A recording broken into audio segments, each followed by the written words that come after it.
அன்பு நெஞ்சங்களுக்கு அன்பான வணக்கங்கள். இன்றைக்கு ஒரு முக்கியமான ஒரு விழிப்புணர்வு சார்ந்த விஷயங்களை தான் நம்ம பார்க்க போறோம்.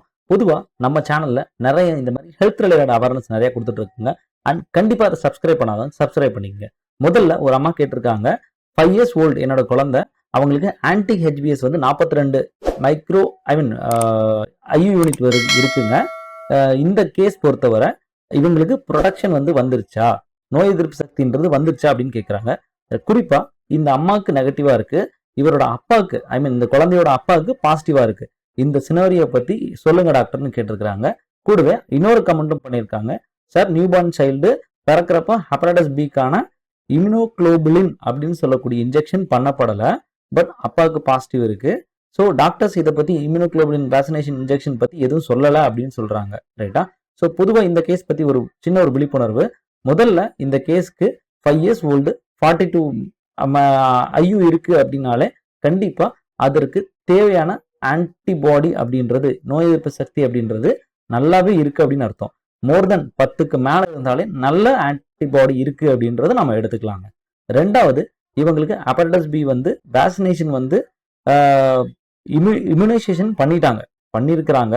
ஆனா ஹெப்படைட்டிஸ் பி இம்யூனோகுளோபின் போடலன்னா கேட்குறாங்க. சரி, இந்த கேஸ் பொறுத்த வரைக்கும் ஃபாதர் பாசிட்டிவா இருக்கிறாரு, ஃபாதர் பாசிட்டிவ், மதருக்கு வந்து நெகட்டிவ், மதருக்கு பிறந்த குழந்தைக்கு ஆன்டிபாடி ப்ரொடியூஸ் ஆயிடுச்சு. சரி, இந்த கேஸ் பொறுத்த வரைக்கும் வேக்சினேஷன் மட்டும்தான் போடுவாங்க, இம்யூனோகுளோபின் போட வேண்டிய அவசியம் இல்லை.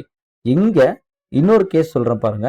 அதாவது அப்பாவுக்கு நெகட்டிவ், அம்மாவுக்கு வந்து பாசிட்டிவா இருக்கு அப்படின்னா, அம்மாவுக்கு பாசிட்டிவா இருக்கிறப்போ டைரக்டா அவங்களுக்கு குழந்தைக்கு வர்றதுக்கு நிறைய சான்சஸ் இருக்கு. அப்போ அந்த கேஸ்ல ரிஸ்க் ஆஃப் எக்ஸ்போஷர் அப்படின்றது ரொம்ப அதிகம்ன்றதுனால அந்த குழந்தைக்கு பிறக்கக்கூடிய அந்த அம்மாவுக்கு பிறக்கக்கூடிய குழந்தைக்கு, பாசிட்டிவான அம்மாவுக்கு பிறக்கக்கூடிய குழந்தைக்கு வேக்சினேஷன் பண்றது இம்யூனோகுளோபின் பண்ணுவாங்க.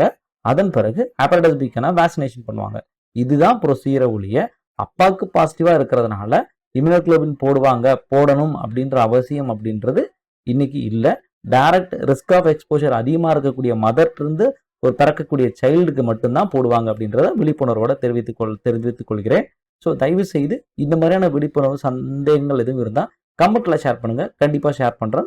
வேறு எதுவும் ஆலோசனைகள் இருந்தால், நிறைய சமயத்தில் இந்த மாதிரி சின்ன சின்ன டேட்டா மட்டும் எங்களுக்கு பயன்படாது. ஸோ இன்னும் அடிஷ்னல் இன்ஃபர்மேஷன்ஸ் இருந்தால் உங்களுக்கு இன்னும் தெளிவாக கொடுக்கறதுக்கு நல்லா இருக்கும். தயவு செய்து கன்சல்டேஷன்ஸ் ஆன விஷயங்கள் எடுத்துட்டு நீங்க கண்டிப்பா கான்டாக்ட்ல நீங்க வாட்ஸ்அப் பண்ணிட்டு அப்பாயின்மெண்ட் கேட்டுட்டு பேசுங்க.